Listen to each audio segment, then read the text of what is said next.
Good morning, folks. We've got an extended Halloween episode as there is dark, deep space news, a scary story about pesticide, and a scarier story for those in the mainstream refusing to respect our star. Let's descend down to spaceweathernews.com, finding a jack-o'-lantern carved by the magnetic forces of a leviathan. He's remained silent. We have no solar flares or lashing out of his filament tentacles, which lie still as Shelley's level sands in Osmandius but for the departing southern limb. For those with the disaster prediction app, the low KP drove health alerts, and they are building to stronger levels today. We do expect a rapid solar wind shift and end to that advisory tonight or early tomorrow, however, as the coronal hole stream from the southern opening sweeps past our magnetic field. The kinetic alpha waves and IMF have been interacting with Earth for 2 days already, lifting the quake watch, and hopefully we took all the pressure release in New Caledonia. Happened during a minor phi shift and did not produce a tsunami or major devastation. Let's come to the University of Southampton and NASA's rethinking cosmic jets. They had long believed it was the disk size that determined the characteristics of the jet, but now they say it is more likely to be a function of the power of the central object itself. The black hole discrepancies between mainstream and electrical views notwithstanding, this study has taken us away from the disk, and that's a point for the electrical. Pretty good link out there from the European Space Agency. They figured out that the more we warm, the faster snow melts, and the faster CO2 is taken up by the plants in spring as they recover faster and faster. It is notable that the bottom March 20 point on the vertical axis should be March 10th, which oddly means they artistically drew the graph instead of using a computer program, which would not have made a mistake on the axis. Moving on. This is Hamburg, Germany. After a strong storm system whipped across Central and Northern Europe, we have now seen that happen the last 2 days in Europe and in the United States. More than 1 million were without power after this system bombed out, underwent bombogenesis, and pounded the Northeast.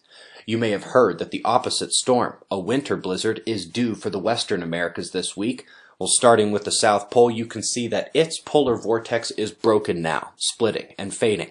This happens at this time of year every year, and while it's going on, over on the north, the polar vortex begins to gain strength rapidly.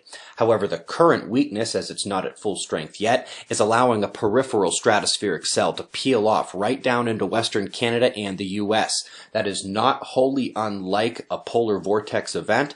This upper level pattern is going to reinforce and bolster that winter storm coming in about a day or two there. Folks, we do hit the unnatural news in these programs as they are poisoning the world we cover and apparently reducing pregnancy levels. Since these can accumulate over time and pass generationally, it is not hard to envision a Children of Men movie scenario. Eat organic. Now here's a quick replay of yesterday's second video released on YouTube. Meet the young man who could take my job soon if he wanted to. Luckily for me, he's in middle school, he's likely to go on to do far greater things than I, and he hails from a family of observers. If you think he looks familiar, you're right. That's Ferris Walt, age 15, Santa Fe, New Mexico, the one we profiled as an upcoming observer and who was at our 2017 conference back in April showing off his state science fair winning research inspired by the observers into how the sun triggers tropical storm activity via geomagnetism.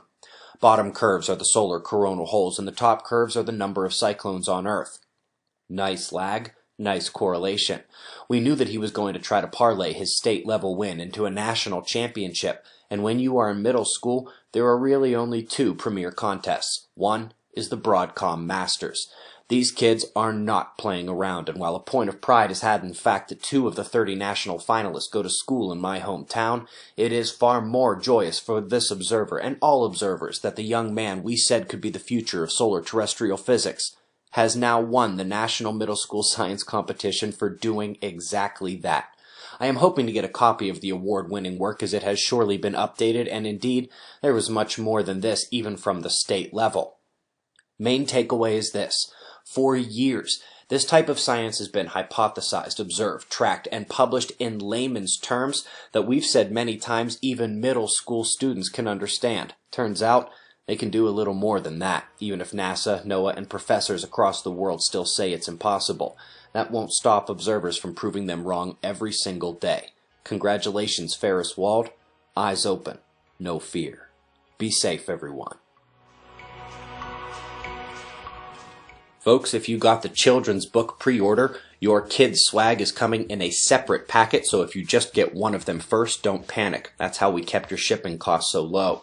Folks, we are about 3 months from observing the Frontier 2018, and not only will the usual space, sun, storm, and quakes be discussed, but these other health topics as well.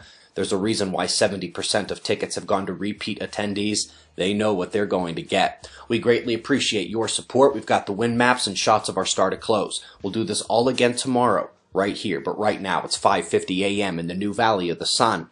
Eyes open, no fear. Be safe, everyone.